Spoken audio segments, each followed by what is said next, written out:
Meta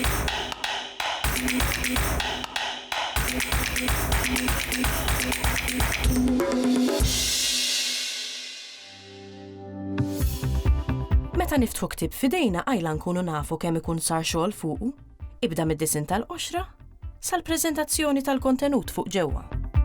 It-tim tal-sin naltaqa' ma' Pier Portelli, disinjatur tal-kodba, sabiex jara bajnejh x'xogħol isir minn wara l-kwinti. Is-setting tal-ktieb huwa importanti għaliex jgħin lill-qarrej isir parti mill-esperjenza tal-qari.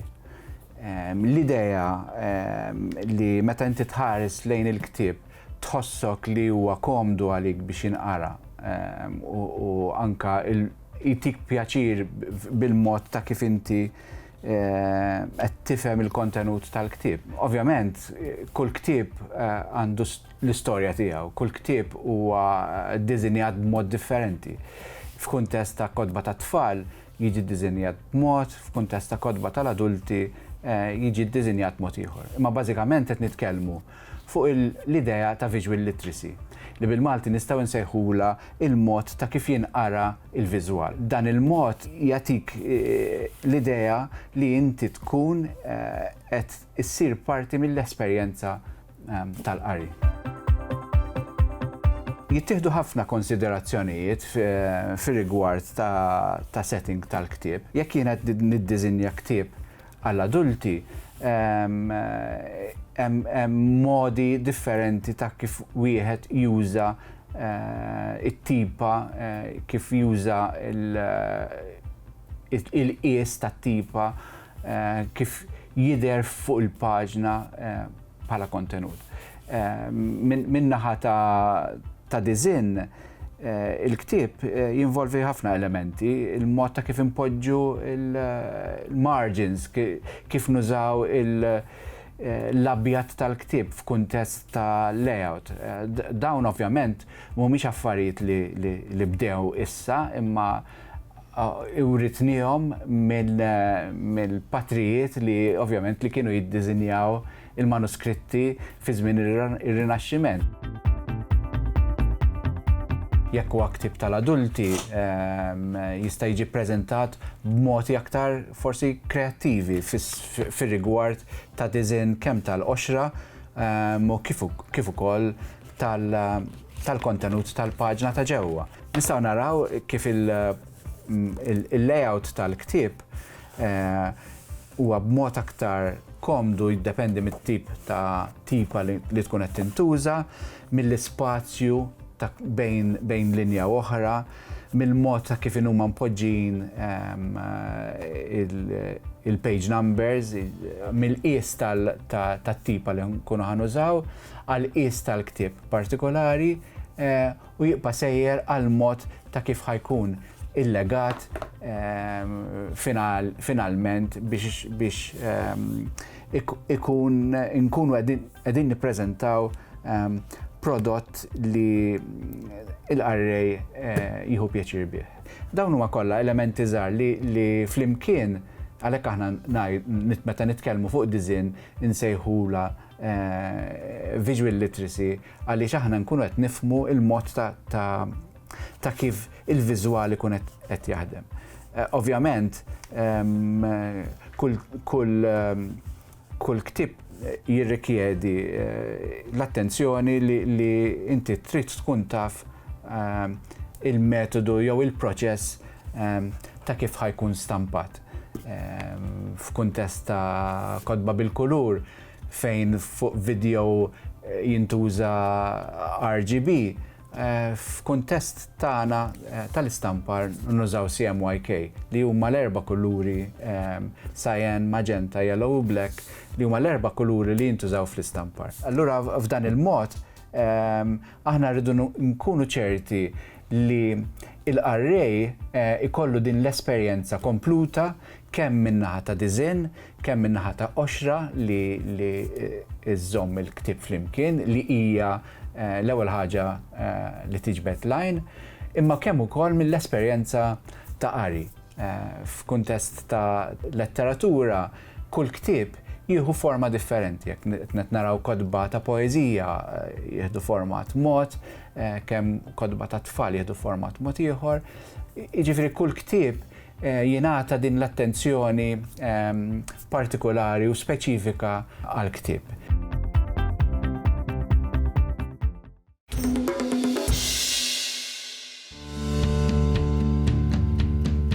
Ħafna minna spiss jirreferu għall-ewwel deċiżjonijiet ortografiċi tal-Kunsill Nazzjonali tal-Ilsien Malti bħala l-bidliet il-ġodda. Imma dawn la huma bidliet u lanqas huma ġodda għax ħarġu fl-2008. U allura nistaqsu x'inhuma sewwa sew l-ewwel set ta' deċiżjonijiet. Il-Kunsill Nazzjonali tal-Ilsien Malti twaqqaf fl-2005. Qabel twaqqaf il-Kunsill l-aġġornamenti tal-kitba tal-Malti tal-ortografija tal-Malti kienu fidejn l-Akkademja tal-Malti. Nafu aħna li l-lingwa tinbidel ma' żmien. Meta twaqqaf il-Kunsill Nazzjonali tal-Ilsien Malti, wieħed mix-xogħlijiet tiegħu kien li jirregola li jaġġorna r-regoli ta' kif nikbu bil-Malti. Mela qed nitkellmu fl-2005. Allura fl-2005 il-Kunsill sar responsabbli minn dan l-aġġornament. Kellna numru ta' kliem li stajna nikdbuh b'modi differenti. Varjanti nsejħulhom, ġifieri inti għandek mod varjat ta' kif tikteb l-istess kelma. Kulħadd jgħidha l-istess, imma stajt tiktebha differenti. Pereżempju fejn fin filgħodu li stajt tiktebha maquda jew mifruda bis-sink. Filgħaxija l-istess ħaġa, illum, il-bieraħ. Allura minħabba din il-ħaġa kienet tinħoloq inċertezza ta' kif għandek verament tikteb dal-kliem. L-istess kliem bħala wissu tiftaħ kalendarju issiba miktuba we waħda, tiftaħ kalendarju ieħor issiba miktuba bid-doppja we u rridet tittieħed deċiżjoni. Issa dima l-ewwel daqqatajn forsi tinstema komda illi inti għandek modi differenti ta' kif ħad tikteb l-istess kelma, imma fil-prattika kienet qed toħloq problemi serji. Pereżempju fl-edukazzjoni, la darba fil-għaxija, pereżempju jekk nieħdu dal-eżempju, la darba fil-għaxija stajt tiktibha maquda jew mifruda. U tnej kienu tajbin, kellek studenti li qed jiġu malma li għandhom jiktbu fil-għaxija biex nibqgħu fuq l-istess eżempju maquda, kelma waħda. U kellek studenti oħrajn li qed jintalmu li biex jiktbuha mifruda. U allura daqqa tara mod u daqqa tara mod ieħor fil-kodba u fil-testi bil-Malti. U allura l-ewwel eżerċizzju tal-Kunsill kien propju dan li jipprova dawn il-mijiet ta' varjanti ortografiċi li kellna fil-Malti innaqsuhom kemm nistgħu. Għatfadal minnhom imma naħsbu li b'dan l-eżerċizzju indirizzajna numru sew minnhom. Pereżempju, vantaġġ ieħor ta' dan l-eżerċizzju ta' deċiżjonijiet numru wieħed kien illi meta inti ħadd tfittex kelma, allura se tuża l-faċilità tas-search fil-computer, pereżempju fejn fin fil-Word, jekk se tfittex fil-għaxija kelma waħda għax issa hemm mod stabbili ta' kif se tiktibha, ħadd itlaqlek. Allura l-okkorrenzi tal-istess kelma se jitilgħulek aktar faċilment. B'mod ġenerali nistgħu ngħidu kif għadna mela ma nħoloq xejn ġdid, imma ġew deċiżi ċerti forom. B'mod ġenerali nistgħu ngħidu li hemm kategorija ta' kliem li ġid deċiż li għandu jinkiteb separatament. Pereżempju kliem li għandu it-tieni element tiegħu li huwa net, ne-e-te-te. Dan il-każ kien hemm żmien fejn konna nikbu l-kelma maquda, pereżempju rid nikteb l-ewwel net, fl-aħħar net. Kien hemm żmien fejn konna naċċettawhom kemm mifruda kif ukoll maquda. Deċiżjonijiet numru wieħed qed jgħidulna li kliem dan it-tip għandek jinkiteb separatament. Għandek kategorija wkoll fejn irid jinfired huwa għandna ħafna espressjonijiet li nirrepetu l-istess kelma. Bħal meta ngħidlek baxx, ftit. Daw id-deċiżjonijiet qed jgħidulna le meta inti għandek il-kelma dell-espressjoni b'żewġ kelmiet li jridu jkunu l-istess bħal baxx, tikka, jridu jinkitbu separatament. Kategorija oħra kienet li naqdu l-kliem flimkien, pereżempju għandek il-prefissi. Il-prefissi fil-Malti ġie deċiż li b'mod ġenerali, b'regola ġenerali għandhom jingħaqdu mal-kelma ta' warahom. Jiġifieri qed nikteb sotto kumitat jiena din il-kelma min issa niktibha kif ġieli deret bis-sink jew inkella żewġ kelmiet separati, imma rrid niktibha kelma waħda. Jiġifieri qed nikteb sotto kumitat jiena din il-kelma min issa niktibha kif ġieli deret bis-sink jew inkella żewġ kelmiet separati, imma rrid niktibha kelma waħda. Imbagħad għandek kategorija oħra ta' prefissi li għandek disa l-lum żdiedet oħra magħhom il-kelma ex bħal prim, sekond u terz. Dan huma prefissi li jridu jinkitbu separatament mill-kelma ta' warahom. Bħal meta ngħidlek Prim Ministru ma niktibix Magħquda x'kien hemm żmien fejn konna narawha Magħquda, dan il-każ l-element prim irid jinkiteb separat mill-kelma ta' wara. Prim Ministru. Jew inkella għandek sekond kuġin, irid nifrida nikteb sekond għaliha u kuġin għaliha. Kif għadna il-prefissi b'mod ġenerali jingħadu, ma jekk il-kelma ta' warahom tkun tibda bitra kbira, f'dak il-każ bejn il-prefiss u l-kelma ta' warahom irridu indaħlu s-sink. Pereżempju għandek il-kelma Taljan li huwa bħala nom propju suppost nikbuha bitra kbira, jekk inti għandek ngħidu aħna xi ħadd li huwa kontra t-Taljani. Allura il-prefiss dak il-każ meta jiġi quddiem kelma li tibda bitra kbira jidħol is-sink bejnietom. Mela f'dak il-każ allura anti, sink u Taljan itra kbira. L-istess inti għandek pro Ingliż, mela ħanikteb pro il-prefiss. Imbagħad bis-sink wara Ingliż għax itra kbira kelli ndaħħal dak is-sink bejn il-pro u Ingliż.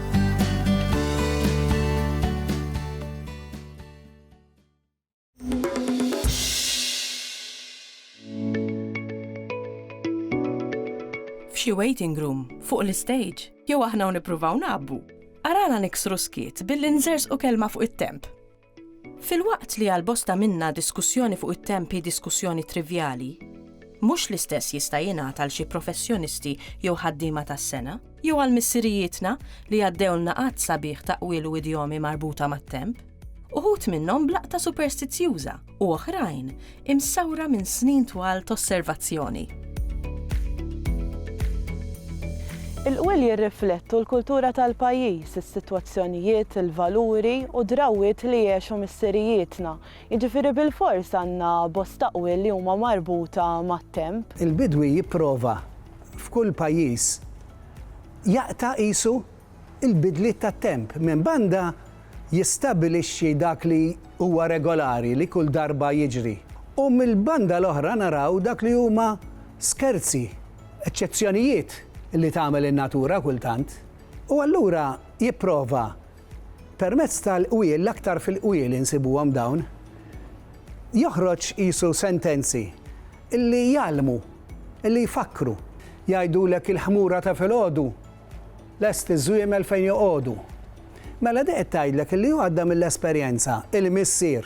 Issa rridu niftakru li fil-soċjetà tar-raba' ħafna awliet kienu jieħdu l-istess sena għax bin is-sena għandu nofsa.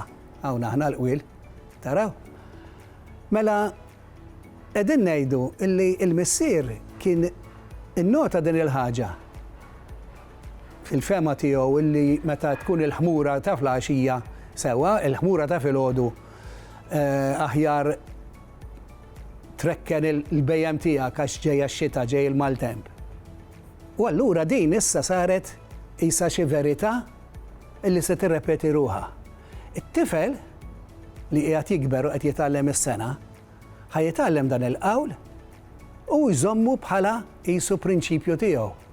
L-esperjenza ta' missieru se tibqa' taħdem fih, se jitgħallimha u jibqa' jobdiha. Mela dan qisu il-ġabra ta' qwiel marbutin mat-temp qishom il-ktieb tal-bidwi ta' fil-bidwi li jgħaddi lill-uliedu. Jekk inħarsu lejn il-kalendarju tal-bidwi kien imsaħħaħ bil-qwiel marbuta mat-temp. Qwiel li huma imġarba minn esperjenzi kemm ta' suċċess kif ukoll ta' falliment. Imbagħad għandna qwiel li huma mibnija fuq għalkemm huma fuq dwar it-temp, huma mibnija fuq is-superstizzjonijiet li kellhom u f'xi każijiet qatt għandhom il-gabillotti ir-raħħala u anke s-sajjieda. Imbagħad hemm qwiel oħrajn li huma użati skont ix-xogħol. Ngħidu aħna Kassar Puluċino jagħti xi eżempji fil-ktieb il-folklor Malti. Wieħed mill-eżempji tajulu wieħed sajjied minn Marsa Xlok li huwa min ikollu għalqa mal-baħar irid oħra r-raħal. Li skont Kassar Puluċino b'għalqa waħda ħdejn il-baħar m'għandek xejn għax jista' jiblalek kollox il-baħar. Hemm eżempji oħrajn li jbassru jekk hux ġej mal-temp jew le. Ngħidu aħna qamar rieqed baħar imqajjem li jiġifieri ġej il-maltemp jew qamar wieqaf baħar b'nazzi, jiġifieri se jkollna temp sabiħ. Uħut minn dawn il-qwiel huma superstizzjużi anka minħabba l-fatt li dari aktar millum is-superstizzjonijiet kienet tista' tgħid parti mill-ħajja tal-poplu. Allura ma setax jonqos li jisawwar il-qwiel, missirietna jsawru l-qwiel abbażi tas-superstizzjoni wkoll.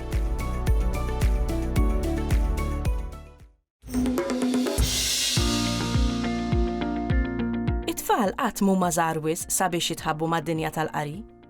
Anka jekk ma jkunux jifilħu jżommu ktieb oħxhom f'idejhom, dan minħabba l-użu ta' riżorsi u kodba apposta li jagħmlu l-qari attrajenti għat-tfal, bħal kodba kbar, il-leħħiet, il-kartini u l-kartelluni.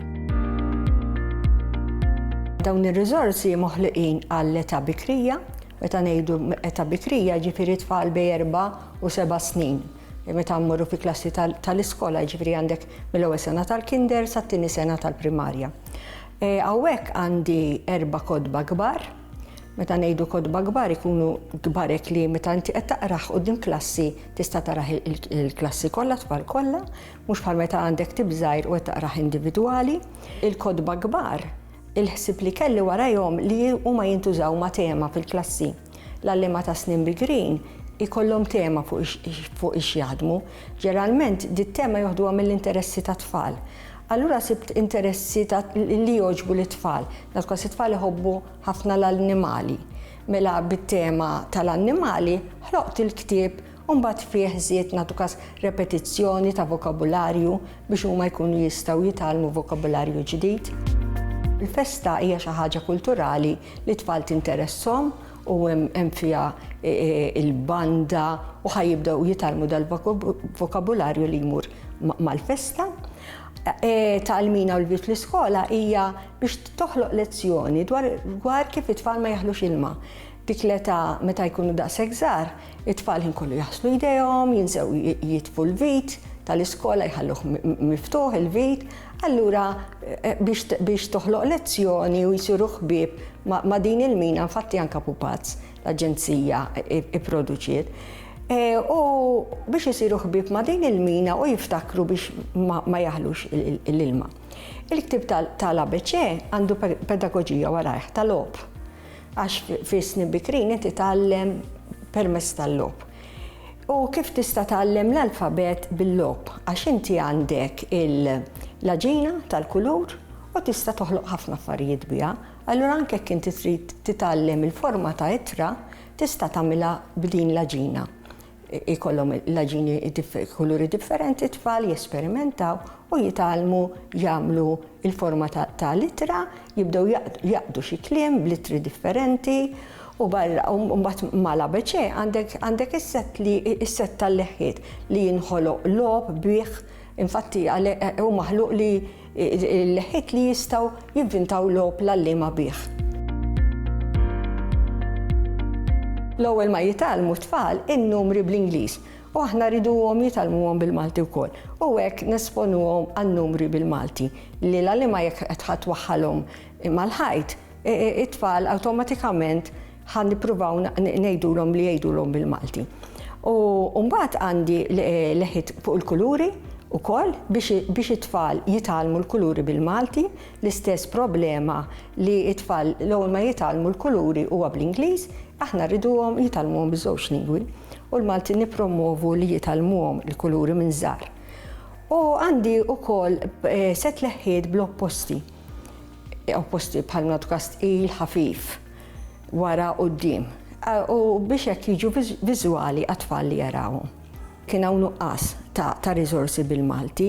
Meta inti tara riżorsi li hawn bl-Ingliż, kemm biex tixtri u kemm biex issib fuq l-internet hemm żbilanċ kbir.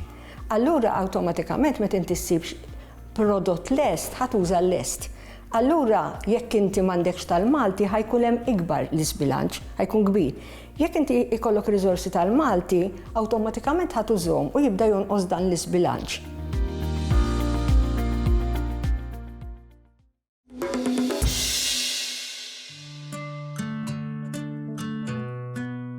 Min barra l-paġni għall-isport, il-kultura u n-negozju, f'xi gazzetti insibu wkoll il-paġni letterarji maħsuba sabiex jagħtu dewqa ta' dak li jkun għaddej fil-kitba kreattiva. Tkellimna ma' Omar Seguna, wieħed mill-kittieba responsabbli minn paġna letterarja f'Gazzetta Popolari. L-an tal-paġna letterarja huwa kemm li itella xogħlijiet letterarji bħal poeżiji, novelli u joffri spazju għal kittieba.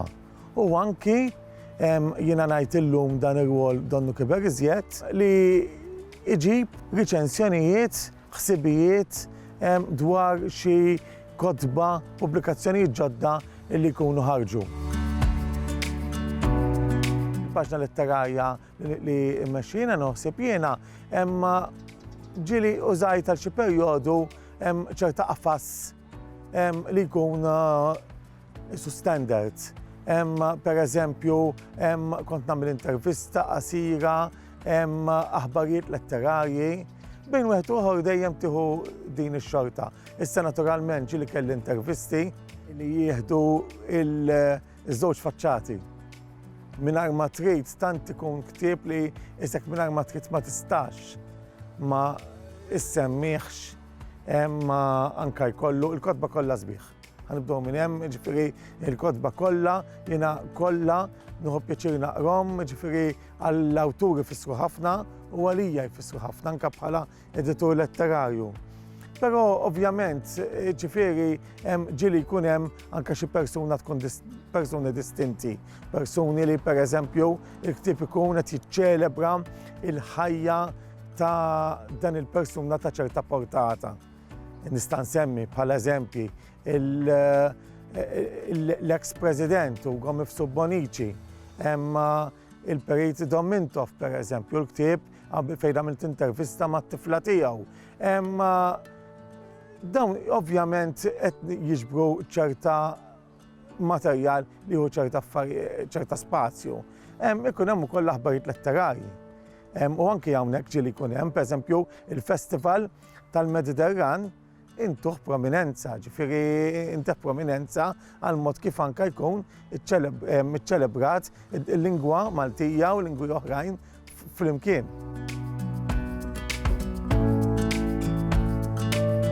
Jgħidulek sirt naf bih dak il-ktieb, grazzi tal-informazzjoni, dak hemm ieħor bħalu ikun hemm daw it-tip ta' mistoqsijiet, ġifieri anke mingħand in-nies. U tispiċċa anke meta titkellem man-nies jistennew minn għandi li nissuġġerixxi anke xi kotba u xi affarijiet oħrajn.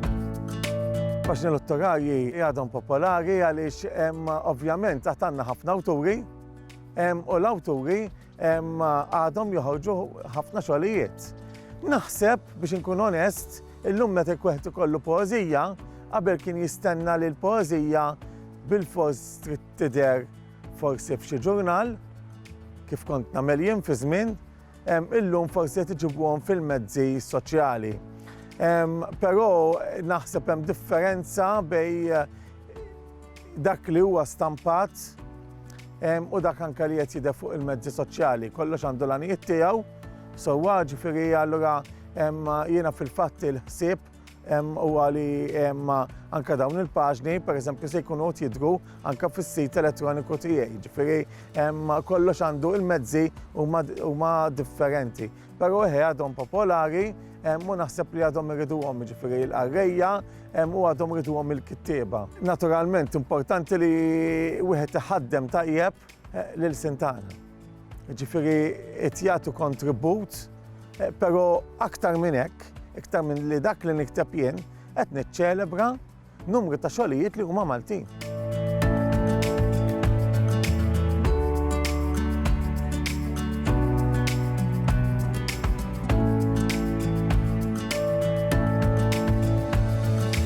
Il-Sinna jixtieq jirringrazzja lill-Kunsill Nazzjonali tal-Ilsien Malti, lid-Dipartiment tal-Malti fil-Fakultà tal-Arti l-Università, lill-Ministeru għall-Edukazzjoni u x-Xogħol u lill-Aġenzija Nazzjonali tal-Litteriżmu.